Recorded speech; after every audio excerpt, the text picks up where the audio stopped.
Sydney's prestige suburbs are falling the fastest, but can we trust the data? Auction results continue to paint very different pictures, and despite winter, quality property is continuing to sell and sell well. G'day folks, it's Hayson here with your sharp review of the past week in property. These are the stories that are making waves through the property market this week.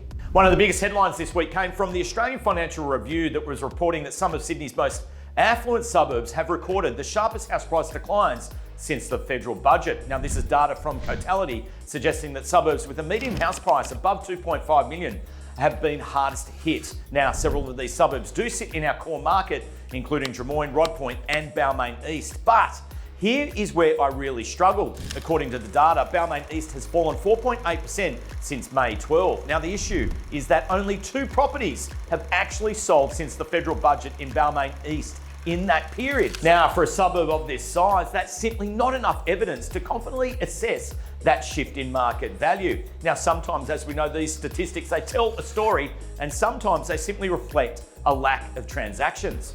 Continuing on that theme of data, another AFR headline this week reported that the national preliminary auction clearance rate has rebounded to a 7-week high of 54.8%. Now, at first glance, that certainly sounds encouraging for the market, but we need to compare those preliminary figures with the final figures from SCREM research, because last week in New South Wales, the clearance rate was 33.11%, Victoria 35.98%, South Australia 23.58%, Queensland 13.13%, the Northern Territory 25%, and the ACT, with all the politicians, had the highest clearance rate of 46.15%. Now, Sydney and Melbourne each auctioned around 640 properties last week. When those results are weighted nationally, the final clearance rate comes in at just 32.11%. Now, that is a very different outcome from the preliminary 54.8% figure that was provided. And it's another reminder that that preliminary clearance rate may create the headline, but the final numbers actually tell us what's really happening in the market today.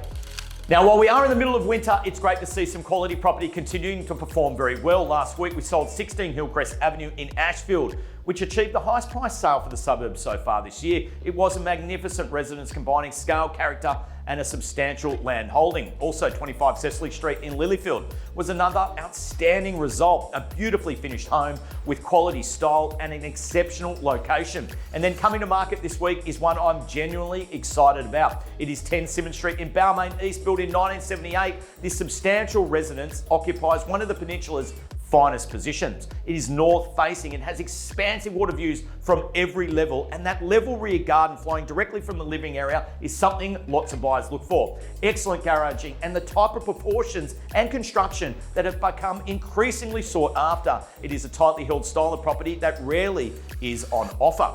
Now, buyer numbers at our inspections are a little lighter right now, we all know that, but the quality of those buyers is improving. The buyers inspecting all of our properties right now are genuinely there with genuine intent to purchase. Likewise, many sellers that are coming to market, they usually have a very genuine reason to be selling. Now, we're no longer in a volume market, we are in what we call a motivation market, and it's those motivated buyers that are meeting motivated sellers, and that's where all of our transactions are taking place right now. So that's what's going down in and around the property market this week. Thanks so much for watching, and I look forward to seeing you all next week.